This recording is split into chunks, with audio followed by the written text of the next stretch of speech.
Buenos días, amada iglesia. Qué precioso es volver a estar en casa, en verdad. Se extrañaba bastante. No sé cuántos de los que están aquí han visto los servicios de modo virtual. Sean sinceros, no mientan. Varios, ¿verdad? Y es otra cosa, ¿cierto? Otra cosa, poder estar todos aquí juntos. Por eso les animamos a seguir perseverando, asistiendo y también invitar a otras personas a que puedan asistir. Estamos teniendo todos los cuidados y todas las medidas para poder estar aquí y celebrar y honrar el nombre de nuestro Dios. Y vamos a empezar con la enseñanza, lo que hemos estado viendo en los domingos anteriores, y es acerca de cómo vivir en este tiempo. Y un pequeño resumen nada más para aquellos que tal vez se perdieron los domingos anteriores. Este ya es nuestro cuarto domingo viendo este tema que es muy importante en este tiempo precisamente. ¿Cómo debemos de vivir en este tiempo donde se dice tantas cosas acerca del evangelio, donde se dice tantas cosas acerca de la situación económica, política, de nuestra nación y de alrededor del mundo? Hemos aprendido desde la primera parte que por principios, ¿verdad? Esa es la clave. Necesitamos aprender a vivir por principios basados en la palabra de Dios. Y se nos enseñó algo, que las circunstancias y los tiempos no deben de cambiar los principios establecidos por Dios. No cambian los principios establecidos por Dios. Todo lo que Dios dice es y permanece para siempre. Y en la palabra encontramos muchos principios y pautas para nuestra vida. Así que algo que debemos de tener súper claro es que ni las circunstancias ni los tiempos deben de cambiar en nuestro corazón lo que Él ya nos ha enseñado. No deben de cambiar sus principios. La palabra de Dios es verdad fiel que permanece perdurable en el tiempo.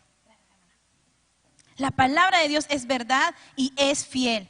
Su palabra es verdad y nos ayuda a vivir en estos tiempos. Y hay una pauta que se nos ha dado en los domingos anteriores, y es acerca que lo que usted tiene como verdad, lo que usted tome como verdad, eso es lo que va a gobernar su vida, eso es lo que va a dirigir su manera de vivir. Si para usted venir los domingos es parte de su devoción a Dios, ahí es lo que usted va a hacer, es lo que va a guiar sus acciones. Pero si para usted no es muy importante venir los domingos, pues no va a venir, un domingo vendrá y otro domingo no vendrá. ¿Por qué? Porque la verdad que usted tenga en su corazón, eso será lo que guiará sus acciones, ¿sí o no? ¿Es verdad o no? Lo que tengamos en nuestro corazón como verdad, como convicción, como fundamento, como raíz, eso es lo que va a guiar nuestra manera y nuestro estilo de vida, nuestra conducta. Y creo que aquí es muy importante hacer una pregunta. ¿Cuáles son tus fundamentos? ¿Cuáles son tus raíces? ¿De dónde viene lo que has aprendido? Sé que los que estamos aquí tienen, por ahí puedo ver rostros conocidos, y sé que hay varios de los que estamos aquí que tenemos un buen tiempo en la iglesia, ¿cierto? Podríamos decir sí, o soy reciente tal vez. Pero yo quiero hacerte esta pregunta. ¿Cuánto de lo que tú sabes realmente estás seguro que está en la palabra de Dios? Es importante, y siempre el pastor nos dice, ¿no?, que todo lo que nosotros aprendemos aquí, cuando lleguemos a nuestra casa, lo escaneemos a través de la palabra. Necesitamos revisar lo que está en la palabra. Por eso es importante hacernos esta pregunta. ¿Cuáles son mis fundamentos? ¿Cuál es esa verdad que está guiando mi vida? ¿De dónde viene lo que has aprendido? ¿Viene de Dios? ¿Viene de lo que alguien te dijo? ¿Viene de lo que en la televisión se ve? ¿De dónde viene aquello que tú has aprendido? Es por eso importante revisar y examinar cuáles son nuestros fundamentos. Porque de tus fundamentos va a depender qué tan grande, qué tan fuerte va a ser tu fe y qué tan veraz va a ser tu fe, qué tan de acuerdo a la palabra es. Aprendimos también que como hijos de Dios, la verdad que dirige nuestra vida es la palabra, la verdad absoluta, ¿verdad? Es la que nos debe de guiar. Y la verdad de Dios la encontramos en su palabra. Por eso es que la Biblia es importante, es un fundamento clave en nuestra vida como hijos de Dios. Todavía no pasen a la siguiente, por favor, solo estoy haciendo un breve resumen de lo anterior. La Biblia, como hemos visto en los domingos anteriores, Es la verdad, es la voz de Dios y es la que debe de guiar nuestra vida y nuestra conducta. Y hemos visto a raíz de esto, aprendiendo de cómo debemos de vivir en estos tiempos por principios y de dónde van a salir esos principios de la verdad absoluta. ¿Y dónde está la verdad absoluta? En la palabra. Y habiendo aprendido esto, hemos estado viendo estos domingos evidencias irrefutables acerca de que la palabra, nuestra Biblia, ¿cuántos de los que están aquí han traído su Biblia? A ver, levanten su Biblia, con orgullo. Como buenos cristianos. Pastor, voy a pasar un escáner para vender Biblias aquí a los que no tienen. Muy bien, muy bien. Muy bien. Ya, ¿cuántos tienen su Biblia virtual? Ya, levanten su celular, su Biblia virtual. La palabra es el fundamento de nuestra vida como cristianos. Amén. Es nuestro fundamento. Y hemos aprendido en estos últimos 4 domingos junto con 4 evidencias de que verdaderamente la Biblia es la palabra de Dios. ¿Y sabe por qué es importante entender eso? Porque vamos a estar así preparados frente a cualquier argumento que pudiera darnos el mundo cuando viene a intentar derribar nuestra fe. Por eso es importante que usted y yo sepamos que la Biblia es efectivamente la palabra de Dios. Y lo primero que vimos fue que la Biblia afirma de sí misma que es la verdad inspirada por Dios. Lo segundo que vimos es la veracidad histórica. A través de la historia, todo lo que decía la palabra se ha visto científicamente comprobado. La tercera evidencia, y lo vimos el domingo pasado, fue acerca de las profecías que se cumplieron a través de los siglos. Y es que la Biblia es la verdad eterna. Ese es el principio que hemos visto hace un momento, ¿verdad? Lumbrera a nuestros pies, es lámpara a nuestros pies, lumbrera a nuestro camino. Y hoy vamos a ver la cuarta evidencia y es la razón cristológica que afirma la veracidad de toda la Biblia. En español, la vida de Jesús nos enseña que la Biblia es la palabra de Dios. Repita conmigo, la vida de Jesús me enseña que la Biblia es la palabra de Dios.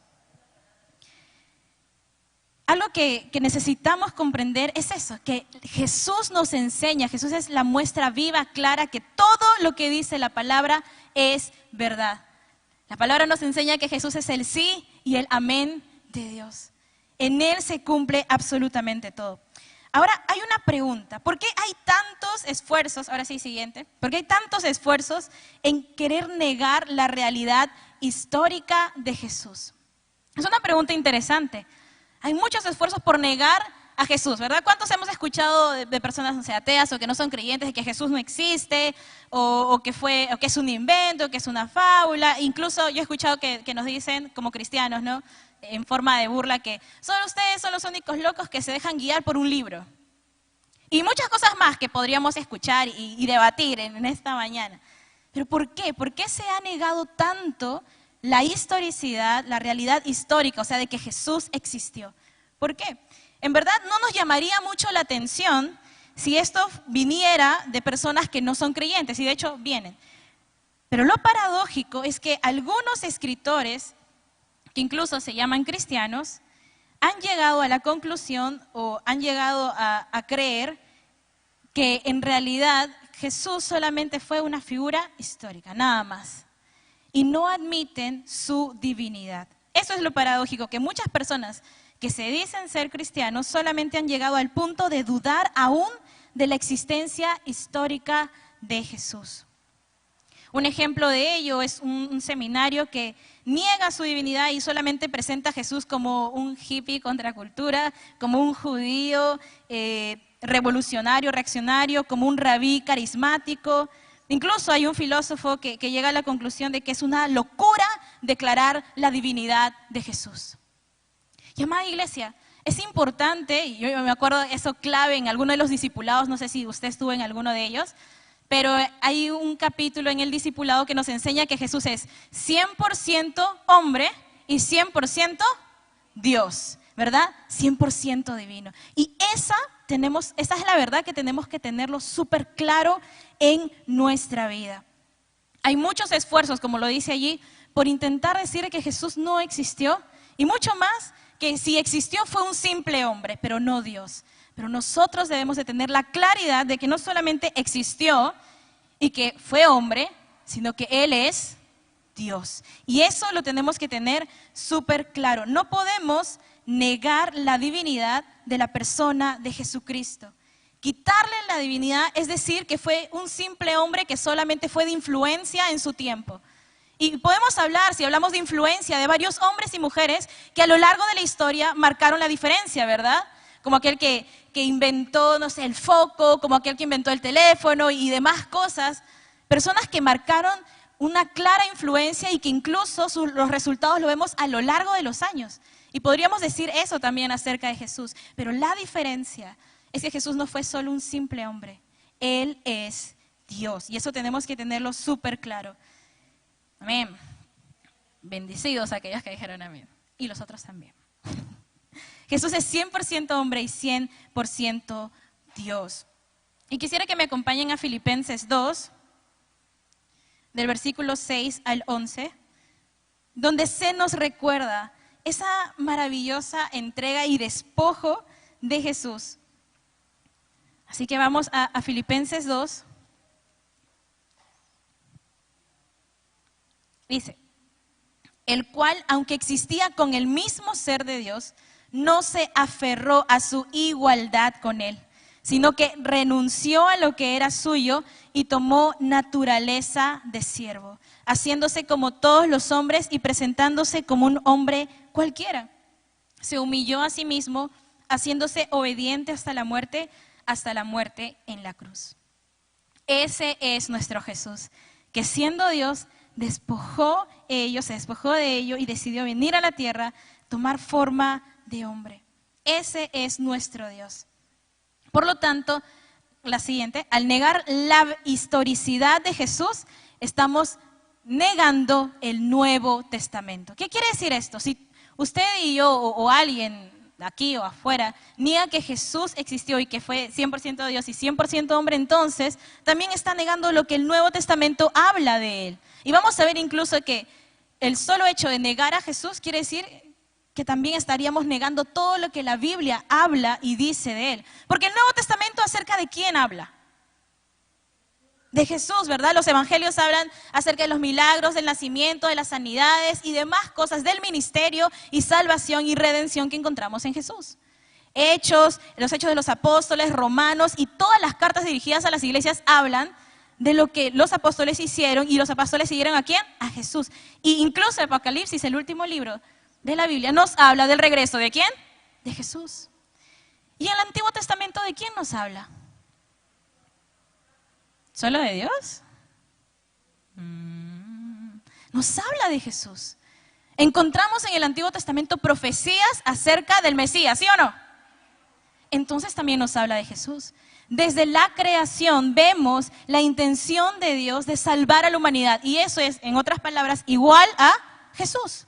Toda la Biblia nos habla de Jesús. Por lo tanto, negar a Jesús es negar la veracidad de la Biblia, del Nuevo como del Antiguo Testamento. ¿Qué quiere decir historicidad? Quiere decir la existencia real y comprobada de un acontecimiento pasado que se pretende que sea histórico. Bueno, yo no conozco tal vez así a profundidad la vida de todos ustedes, pero si usted tuviera un álbum de fotos, es bonito porque en las fotos usted puede recordar cómo se tomaron, qué hubo en ese momento, ¿verdad? Cómo se llegó a tomar esa foto. Eso quiere decir la historicidad. Un hecho que sucedió en el pasado y que es comprobado y real. Y usted puede verlo y puede recordar la verdad de ello. La autoridad de Jesús, y ese es un principio muy importante, la autoridad de Jesús establece credibilidad del Antiguo Testamento como del Nuevo Testamento. La autoridad de Jesús. ¿Qué quiere decir la autoridad? El hecho de que haya sido hombre y que es Dios. Porque si Jesús no es Dios y solamente fue un hombre, entonces no pudo realizar todo lo que los evangelios dicen. Y si Él no pudo realizar todo lo que los evangelios dicen, entonces los evangelios mienten. Y si los evangelios mienten, entonces nuestra fe no tiene fundamento. Por eso es importante tener la seguridad de que Jesús es 100% hombre y 100% Dios. ¿Qué dijo Jesús del Nuevo Testamento? Jesús reconoció la historicidad de varios acontecimientos que se dieron en el Antiguo Testamento. Por ejemplo, vaya rápidamente a Mateo 19, versículos 4 y 5. Y dice, Jesús les contestó, ¿no han leído ustedes en la Escritura que el que los creó en el principio, hombre y mujer los creó? Y dijo, por eso el hombre dejará a su padre y a su madre para unirse a su esposa, y los dos serán como una sola persona. Jesús, cuando le preguntan acerca del divorcio, él cita algo que está en el Antiguo Testamento, porque para ese tiempo no era Antiguo Testamento, ¿verdad? Que era la palabra que usaban. ¿Y esto qué nos revela? Que Jesús reconoce la historicidad, reconoce lo real de la palabra de Dios. Lo cita varias veces y en verdad habrían muchos ejemplos, pero hemos visto este primero. Jesús aceptó como histórico el relato de la creación y lo mencionó cuando le hablaron acerca del divorcio. Aceptó también como histórico el relato del diluvio universal. No sé si fue el domingo pasado o antepasado, me parece, cuando el pastor nos estaba enseñando que la versión acerca del diluvio de modo histórico, hay como varias versiones, creo que unas 300 o 30 por ahí, varias versiones. Y hay varias coincidencias con, obviamente, la versión real, que es la que se encuentra en la palabra de Dios. Pero Jesús lo tomó como un hecho real que sucedió, el diluvio universal. Y eso lo encontramos en Mateo 24, del 37 al 39, como lo pueden ver en las pantallas. ¿Qué más? Jesús aceptó el relato de la provisión del maná diario. Esto lo encontramos en Mateo 24, en Juan 6, del 31 al 32. También habló acerca del relato de Jonás y el gran pez. Jesús, en su forma de hablar y comunicarse, él siempre citaba de alguna u otra manera el Antiguo Testamento, demostrando así que es real, que es histórico. Resumió el Antiguo Testamento en 2 mandamientos, los cuales son: amarás al Señor tu Dios con todo tu corazón, con todas tus fuerzas, con toda tu alma, con todo tu ser, y a tu prójimo como a ti mismo, reconociendo la veracidad y la importancia de los mandamientos. Confirmó las profecías mesiánicas del Antiguo Testamento. Jesús es la evidencia de que todas las profecías que se dijeron en el Antiguo Testamento se cumplieron. Y podríamos mostrar varios pasajes acerca de ello. Por eso es que queremos ahondar un poquito en ello acerca de cómo está escrito. De hecho, en la mayoría de los evangelios, si usted ha podido leer a detalle, hay bastantes veces donde se dice, porque se tenía que cumplir como estaba escrito en Isaías, en Jeremías, y citan a veces Salmos, porque se tenía que cumplir como estaba escrito. ¿Y esto qué nos demuestra? Que la vida y obra de Jesús es el cumplimiento de cada promesa y cada profecía que se dijo desde tiempos atrás. Y quiero recordarle lo que Dios habla y dice de él mismo en Isaías 46, del 10 al 12. Porque es importante que tengamos esto en mente. Yo anuncio el fin desde el principio, anuncio el futuro desde mucho antes. Yo digo, mis planes se realizarán, yo haré todo lo que me propongo. He llamado a un hombre del oriente que vendrá de lejos como un ave de rapiña y llevará a cabo mis planes. Lo he dicho y así lo haré, he hecho mi plan y lo cumpliré. Solo Dios es aquel que habla del futuro desde el pasado. Solo es Él el que conoce todos los tiempos. Y todo lo que Él dijo a través de los profetas, que en ese tiempo sonaban como algo loco, como una palabra que no era tanto de esperanza para algunos, para otros sí, se llegó a cumplir con la vida de Jesús. Desde su nacimiento lo vemos y hasta el final de sus días en la tierra. Por eso es importante que podamos ver esta parte del cómo está escrito. Y vamos a ver algunos ejemplos de ello. Se cumplió lo escrito. Por ejemplo, en su último viaje a Jerusalén, cuando él anuncia su muerte y menciona que como está escrito se tenía que cumplir. Vamos a leer Lucas 18, del 31 al 33 para ver ello. Así que si tiene su Biblia, acompáñeme a Lucas 18, del 31 al 33.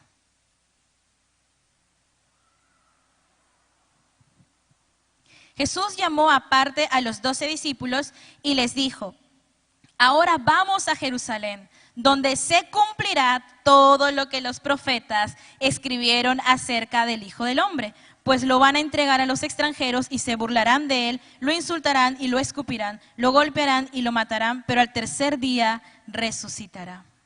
Y versículo 34, lo que a muchos nos ha pasado, ellos no entendieron nada de esto, ni sabían de qué les hablaba, pues eran cosas que no podían comprender.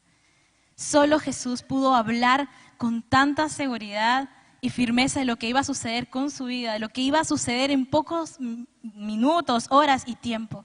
Esto nos muestra que Jesús es Dios. Yo sé que aquí no tengo que demostrar científicamente y demás que Jesús es Dios porque lo sabemos y lo tenemos como una claridad en nuestro corazón. Pero es importante que lo recordemos. ¿Amén, amada iglesia? Entonces vemos, amén, que se cumplió lo escrito, ¿verdad? Como Jesús mismo lo dice en este ejemplo. Todo lo escrito acerca de Él debía de cumplirse. Vamos a ir unos capítulos más adelante a Lucas 22, versículo 37, y dice, porque les digo que tiene que cumplirse en mí, esto lo dice Jesús, tiene que cumplirse en mí esto que dicen las Escrituras, y fue contado entre los malvados, pues todo lo que está escrito de mí tiene que cumplirse. Y varias veces vamos a ver muchos otros ejemplos, como lo pueden ver ahí en la pantalla, que se cumplió lo escrito.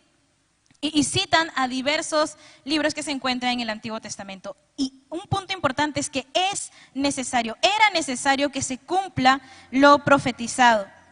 Y eso lo encontramos en Mateo 26, del 53 al 56. ¿No sabes que yo podría rogarle a mi Padre y Él me mandaría ahora mismo más de 12 ejércitos de ángeles? Pero en ese caso, ¿cómo se cumplirán las Escrituras que dicen que debe suceder así? Enseguida Jesús preguntó a la gente, ¿por qué han venido ustedes con espadas y con palos a arrestarme como si yo fuera un bandido?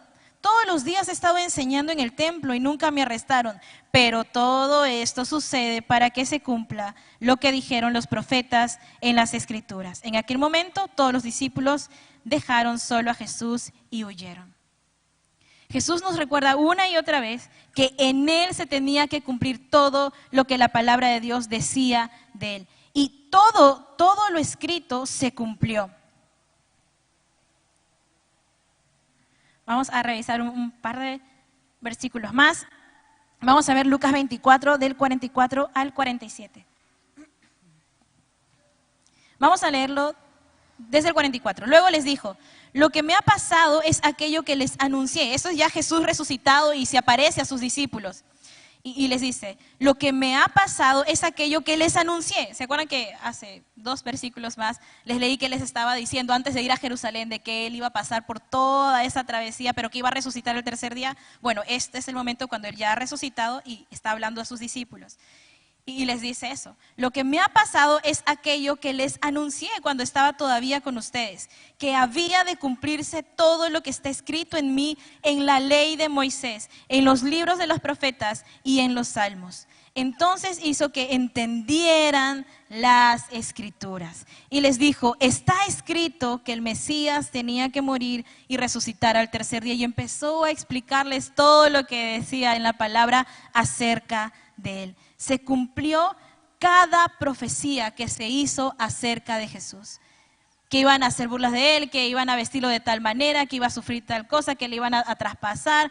Incluso la traición de Judas se cumplió. Todo se cumplió.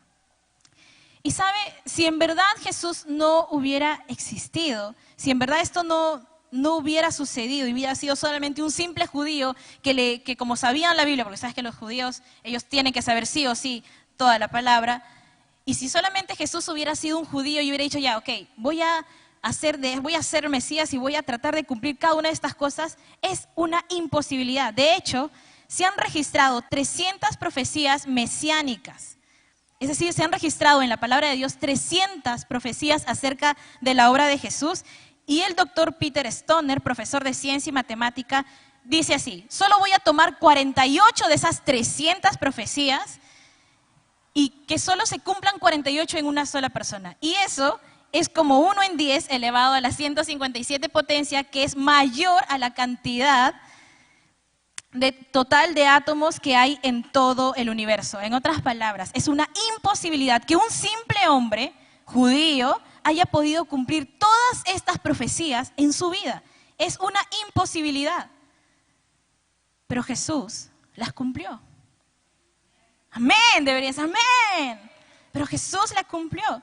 Y esto nos muestra lo que he estado diciendo hace un ratazo.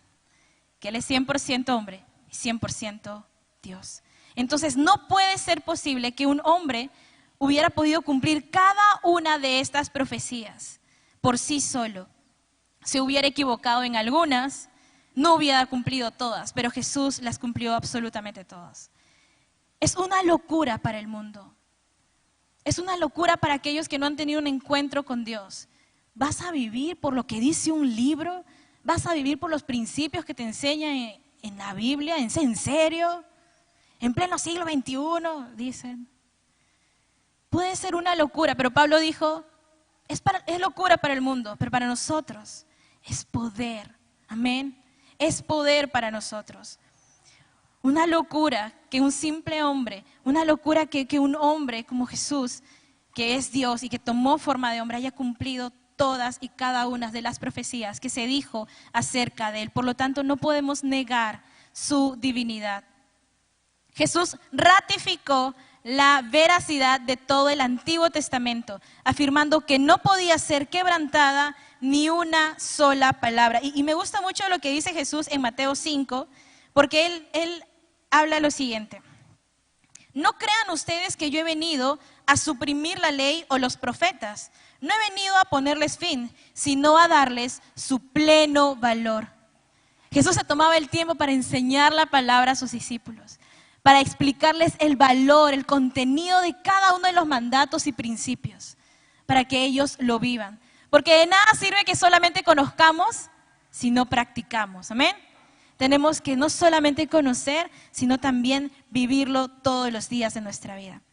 Por último, una pregunta válida que se nos podría hacer es, ¿y qué tal si los discípulos se inventaron todo esto? Se pusieron de acuerdo para inventar a un tal Jesús que haga y diga lo que encontramos en los evangelios.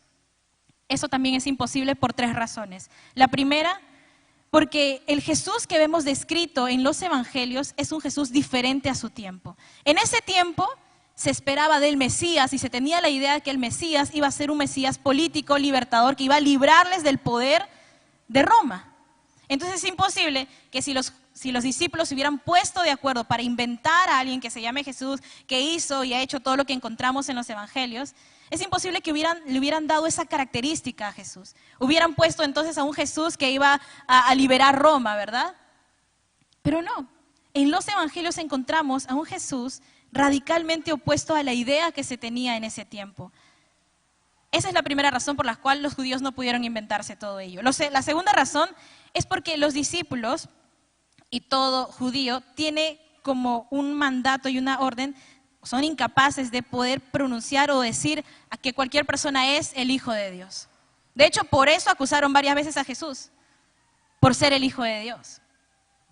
Entonces los discípulos eran incapaces de tomar a un hombre y ponerle el nombre de Dios. ¿Y qué encontramos en los evangelios? A Jesús diciendo varias veces o mostrando varias veces que Él es Dios, ¿verdad? Como cuando dice, yo soy la vida, la muerte y la resurrección, yo soy el pan de vida, yo soy la puerta, el Hijo del Hombre. Varias veces se llama a sí mismo Hijo del Hombre. Y solamente se tenía ese nombre o como ese alias, aquel que es el Hijo de Dios. Entonces los discípulos no pudieron haber inventado todo esto de Jesús, porque es una pauta y una orden no pronunciar en falso el nombre de Dios. Y la tercera razón es la resurrección de Jesús, porque eso es lo que transformó la vida de esos discípulos, seguidores por conveniencia, de seguidores convenidos, a una perspectiva mesiánica de seguidores convencidos. Pasaron de solamente buscar o estar con Jesús por lo que podían obtener de Él, a ser seguidores convencidos de que Él verdaderamente era el Cristo esperado de acuerdo a las profecías. Por eso vemos muchas veces que los discípulos se sorprenden cuando ven a Jesús haciendo algo. Y viene a mi mente cuando Jesús calla la tormenta. ¿Se acuerdan cuando el barco está así, ese pequeño bote está naufragando? Y Jesús cuando dice, oye, ¿dónde está su fe? Y detiene, con su sola voz calla la tormenta. ¿Y qué dicen los discípulos? ¿Quién es este que hasta el mar y el viento le obedecen?